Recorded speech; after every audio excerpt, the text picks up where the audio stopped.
I gotta get myself out of here. I'm tired of being stuck in second gear. I need a whiskey and maybe a beer, 'cause I'm over you. The genesis for me of this movie was to do something completely different. I was working at a television movie house where I was making TV films and movies of the week. It was probably the most different environment I've ever been exposed to. The environment where the director was not the author of the film. So this movie for me basically was a tonic and an artistic expression. I regressed almost back to even before my student films, really, in scope.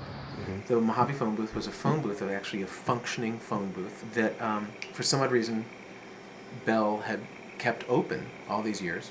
Somebody took a photograph of it and published the phone number on the internet, at which point it became a cult item to make the phone call to the booth, and people would stop by and actually travel to the Mojave phone booth to pick up the phone when it was ringing, and you'd get Denmark calling, and had amazing conversations with people all over the world. All right, what we're doing is we're cutting out individual photos of actors' wardrobe, and we're putting them in booklets that explain the continuity of the movie. So every actor at any given moment will be able to look at their book and they'll know exactly what they're wearing. I don't know if a film like this could effectively be made under the auspices of a studio and a studio system with studio monies.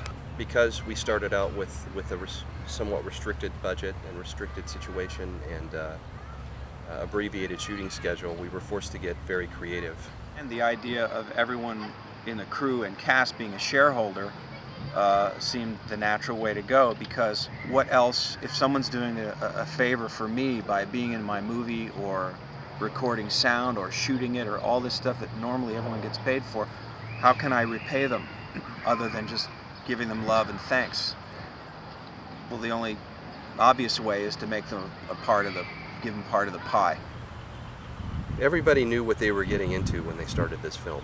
They knew that there would be no trailers, they knew that there would be no catering, that there would be none of the things they might have been used to on other productions. And at first we thought, well, that could get a little sticky, people could complain, but everybody was a complete and utter team player.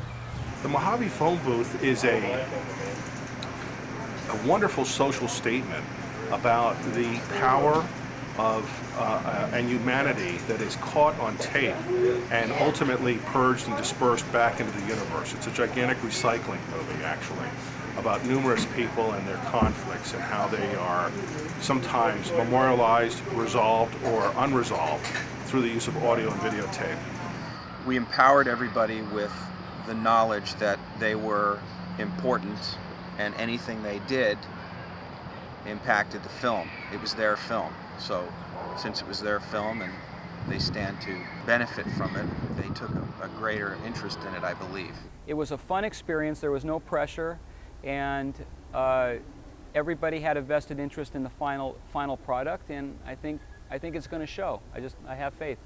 You know, we're doing the film sort of experimentally and no frills, which is great and hard in different ways. For me, this character is really great to play because she's not present. And a lot of the work that I, sometimes do is, people who are very present. And so this is a great chance to really zone out and,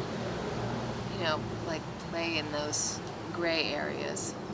The format that we chose for this movie is a new HD format called HDV. It's high definition video on a tiny little digital video tape. The cameras are only this big. It was light and easy to use. What's great about it is it looks gorgeous, and it'll transfer to film great too if we ever are so lucky to have it transferred to film. Getting to work with everybody and kind of the way the film's being shot is unique and preferable. I have high hopes for this process. What was really great about working this way in comparison to like big movies and stuff is that we'd block, we'd rehearse, we'd light, We'd shoot, and we did it all with 8 people. There's a camera guy, a sound guy, and a prop person, or our friend that came and helped us that day with sodas or brought lunch. So it tickled me to no end to see that, because it can be done. It can be done if everybody helps. What I would like to see happen out of this film is of course all the people that worked very hard on this to get rewarded at the end of the day, and I would like to see this maybe open up doors to possible exploration of more films like this.